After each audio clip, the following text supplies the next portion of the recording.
에, 인지부조화가 불러온 잘못된 선택이라. 인지부조화. 우리의 믿음과 행동이 상응하지 않을 때 우리는 균형을 잃은 것과 같은 기분에 사로잡히게 된다. 사회심리학자 레온 페스팅거는 이러한 현상을 인지부조화라고 불렀다. 인지부조화는 불쾌한 상황이기에 믿음과 행동을 지시키고자 하는 동기가 생긴다. 이때 우리는 우리의 행동을 바꾸거나 정당화할 수 있는데 대체로는 후자의 길을 택한다.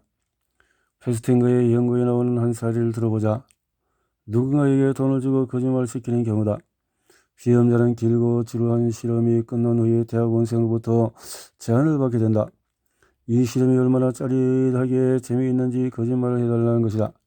그 대가로 주어지는 돈은 $10부터 $20까지 다양했다. 실험이 끝난 후에 피험자들의 생각에 대해서 개별적인 인터뷰를 해보니 놀라운 현상이 발견되었다. 피험자들뿐만 아니라 거짓말을 했던 동제 집단에서 $20를 받은 사람들은 그 실험이 지겨웠다고 생각하는 반면에 $1를 받은 이들은 그 실험에 대해서 보다 긍정적인 기억을 품고 있었던 것이다. 이러한 현상을 페스팅거는 이렇게 설명한다. $20를 받은 이들은 자기가 돈 때문에 거짓말을 했다는 것을 어렵지 않게 인정할 수 있었다. 반면에 같은 거짓말을 하고 $1만 받은 이들은 자기가 거짓말을 했다는 것을 정당화하기 위한 논거가 더 필요했다. 그렇게 인지부조화 상태에 놓인 이들은 부족한 정당화를 채워넣기 위해서 본인의 개인적인 의견을 바꾸게 된 것이다. 내가 재미있다고 생각했기 때문에 재미있다고 한 것이지 그 외에는 무슨 이유가 또 있단 말인가? 그래서 실은 그 실험이 지루하다는 것을 알고 있으면서도 피험자들은 자신이 내보였던 놓은 거짓말에 현실을 끼워 맞췄다. 우리의 개인적인 믿음에 대해서 거짓말할 때 발생하는 첫 번째 위험이 바로 이것이다. 충분히 주의를 기울이지 않으면 우리는 스스로의 거짓말을 믿어버리게 된다. 하지만 상황은 더 악화될 수도 있다. 거짓말을 하는 게 어려운 이유 중에서 하나는 다른 사람에게 진실을 이야기하지 않을 때 다른 이들이 그것을 알아챌지 모른다는 찝찝한 기분을 느끼기 때문이다. 설령 다른 사람이 내가 거짓말을 한다는 것을 몰라도 우리는 그런 기분을 느낀다. 이러한 현상의 연구에 있어서 선구자 격인 코넬 대학의 심리학자 토머스 길로비치는 이것을 투명성의 환상이라고 부른다. 이런 환상으로 인해서 우리는 실제로는 그렇지 않더라도 우리는 스스로를 끔찍하게 거짓말을 못하는 거짓말쟁이라고 느끼게 되는 것이다. 선물 준 사람이 속상할까봐 선물이 마음에 드는 척 해본 적이 단 한 번도 없는 사람이 과연 있을까? 친절한 말을 들으면 친절한 말을 돌려주는 것은 사회적인 상식이다. 하지만 그런 사고방식 때문에 우리는 꼬리에 꼬리를 물고 더 많은 거짓말을 하게 되며 그런 거짓말이 드러나지 않을지 걱정에 사로잡히고 만다. 그래서 우리는 다른 사람들이 우리의 생각을 이뤄낼 수 있다.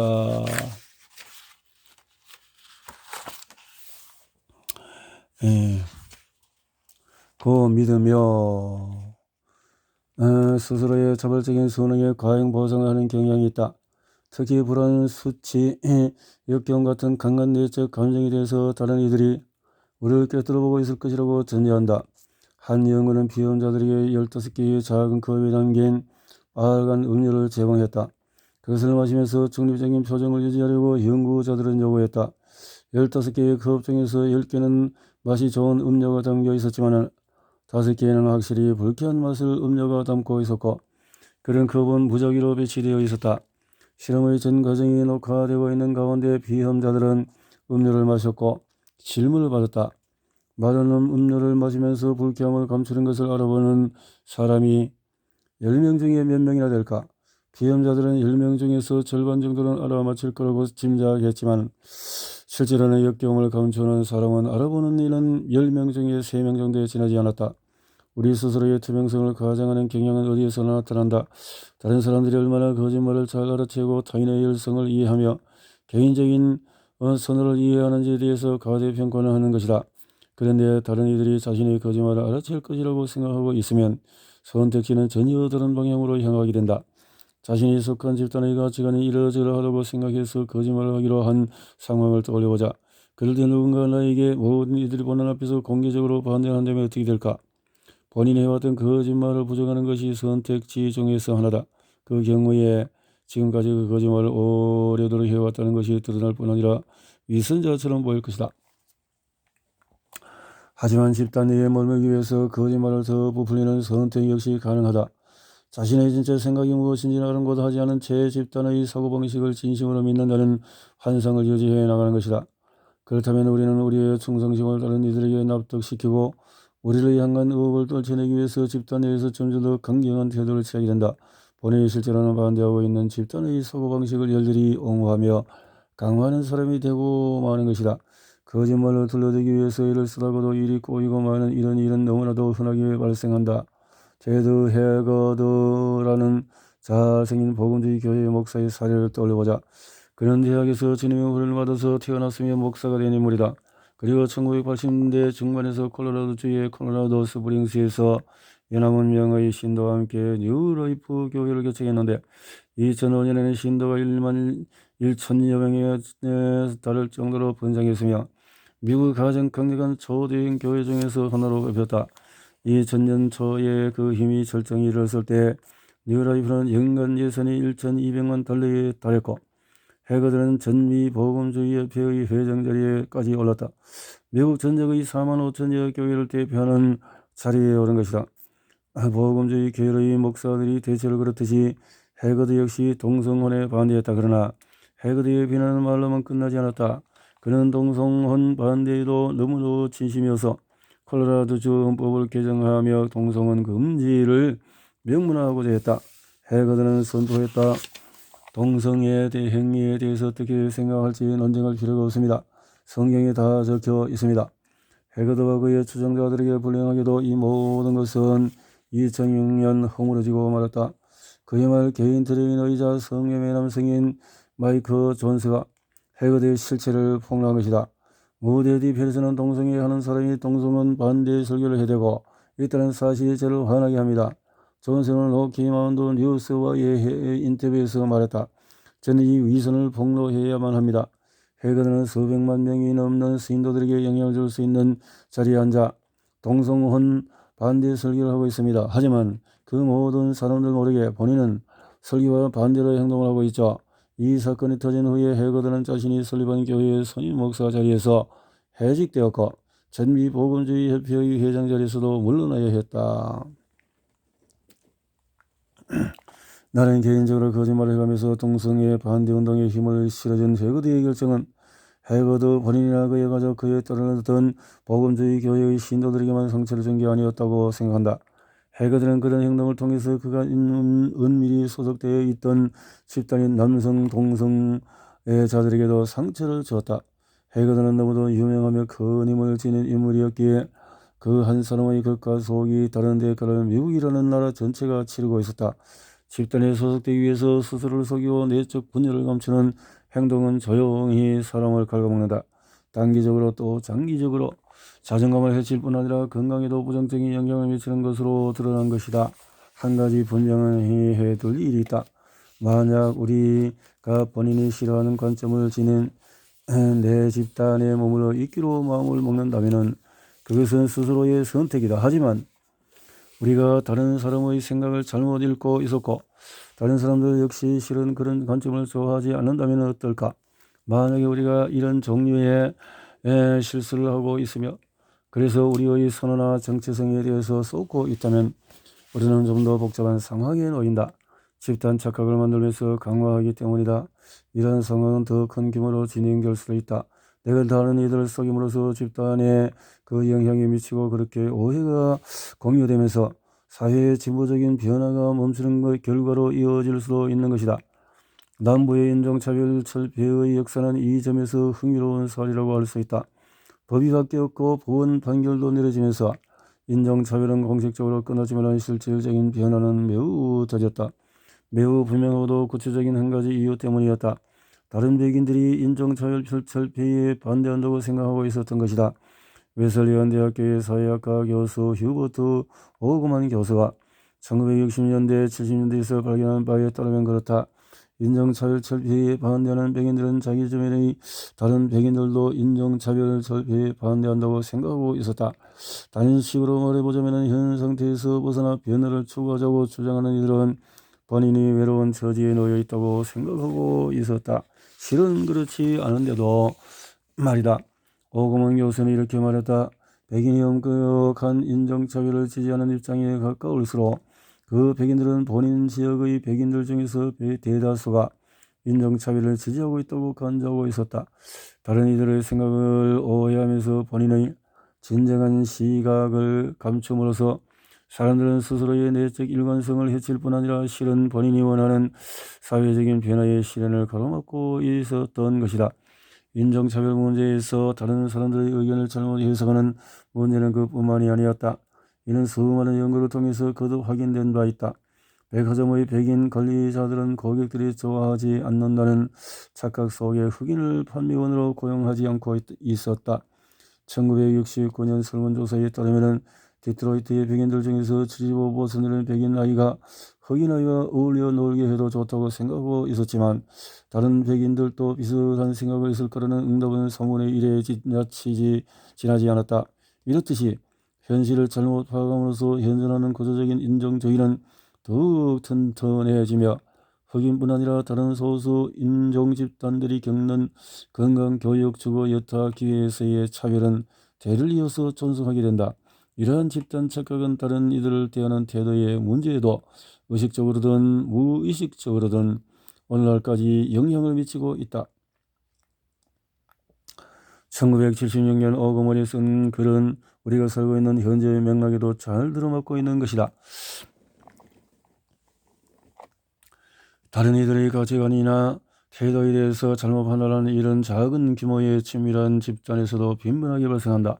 유사한 사회적인 정체성을 지니는 이들과 알고 지내기도 하고 모르고 지내기도 하는 상황에서 집단의 규모가 더 커지고 직접적인 접촉이 줄어든다면 이와 같은 무지는 더욱 쉽게 발생할 것이며 사회적인 변화가 가속화되는 시점에 그런 현상은 더욱 강하게 벌어질 것이다. 이런 상황에서는 다수의 의견을 반영하고 있다고 오해받음으로써 상대적으로 덜 지지받고 있는 도덕적인 원칙의 영향력이 과대평가될 수가 있다. 결과적으로 이것은 해로운 자기 실현적인 예언으로 귀결되고 만다. 주변 사람들이 지닌 의견에 대해서 맹목적으로 잘못된 전제를 깔아놓는 우리는 자신이 소수 의견을 가지고 있다고 걱정하면서 당신은 물론 그 누구도 가지고 있지 않은 의견이 지속되는데 힘을 보태고 마는 것이다. 더 나쁜 건 현 상태를 지속하는데 반대하는 이들이 현 상태를 지속한다는 데 있다. 집단 착각을 깨는 일이 완전히 불가능해지는 것이다. 정체성의 함정은 바로 이런 식으로 어딘가에 속하고 싶은 우리의 욕구를 무기로 삼는다. 우리가 다른 이들에게 해를 끼치고 사회적인 변화를 늦추도록 만들고 있는 것이다.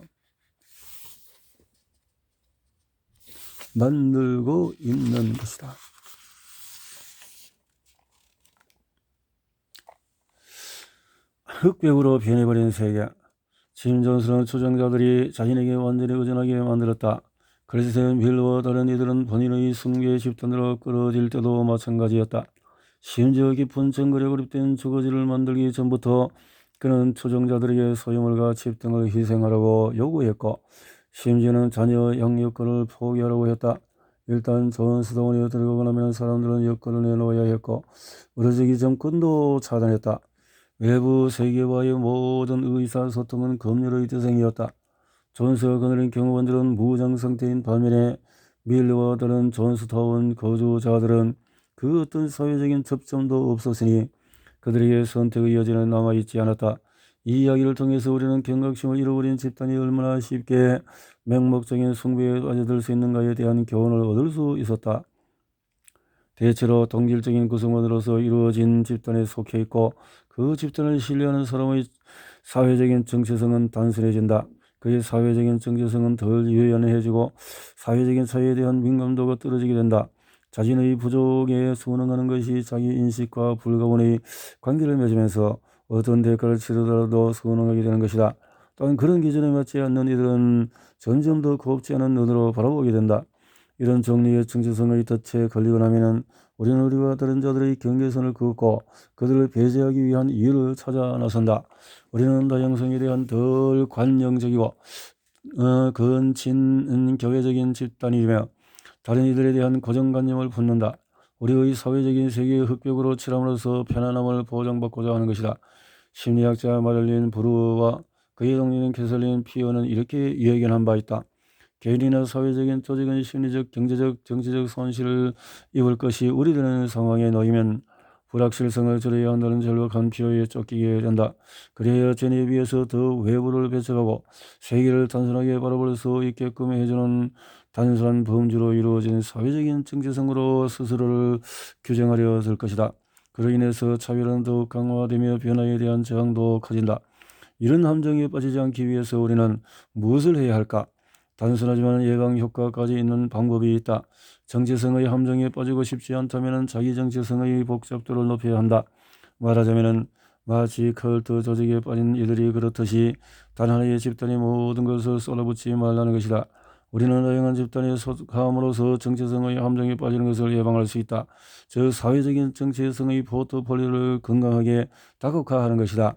이때 어떤 집단에 애착을 느끼고 소속되는지는 그리 중요하지 않다.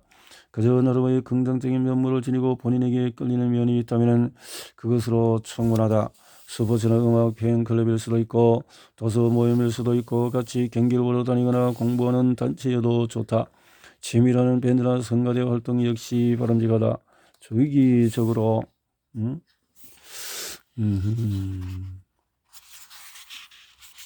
내가 참여할 수 있고 나에게 기쁨을 주는 것이라면 어디든지 괜찮다. 가령 내 아내는 일주일에 2번씩 함께 개를 산책시키는 노인들의 모임에 가입했는데 놀랍게도 그곳에서 정말이지 따스한 새 친구들을 사귈 수 있었다.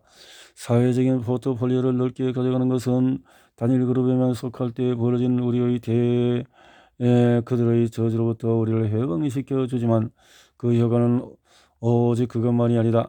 당신과 나 그리고 우리 사회 전체에 직접적인 긍정적인 혜택을 주는 것이다. 연구에 따르면 사회적인 정체성 중에 하나가 거부당하거나 취약해졌을 때 우리는 다른 사회적인 정체성에 더 많은 에너지를 투입함으로써 자존감을 지탱해 나갈 수가 있다.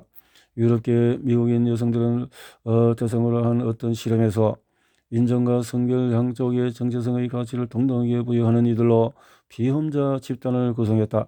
그리고는 그들에게 어떤 시험을 보게 한 후에 어떤 아시아계 미국인 여성이 그들보다 더 좋은 점수를 받았다고 가르쳐 주었다. 그러자 유럽계 미국인 여성들은 그들의 성별보다 인종적인 정체성을 더 강조하기 시작했다. 이렇듯이 다양한 정체성을 지니고 있으면 우리는 스스로의 자상을 정교하게 재조정할 수 있다. 그렇게 우리는 우리의 자기 존중감을 지키면서 사회적인 비교를 통해서 받게 되는 충격을 중화시켜 나가는 것이다. 또한 우리는 자신의 부족으로부터 인정받는다고 느낄 때마다 작고 긍정적인 보상 신호를 받는다.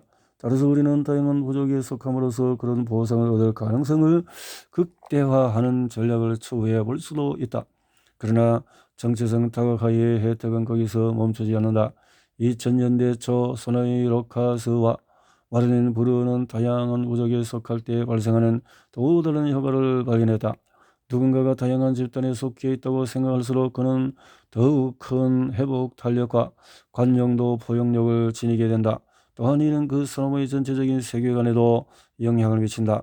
다양한 집단에 속하는 이들과 상호작용하는 것은 더욱 폭넓은 정보를 제공하며 균형 잡힌 관점을 통해서 단일한 집단이 품고 있는 환상에 빠질 가능성을 줄여주는 것이다. 이렇듯이 사회적인 정체성의 포트폴리오를 확장하는 것은 우리가 스스로를 위해서 할 수 있는 일 중에서 가장 값진 것이라고 할 수 있다. 게다가 잊지 말아야 할 점이 있다. 정체성 복잡도를 높이는 것은 우리가 속한 집단을 위해서 좋은 일이라는 것이다. 마치 다양한 미생물과 접촉함으로써 면역력을 높이듯이 우리가 속하는 집단 역시 변화를 받아들일 때에만 생존하고 번창할 수 있다. 이해의 지평을 넓히고 생각의 다양성을 늘리는 것은 우리 모두를 튼튼하게 만들어주는 것이다. 예.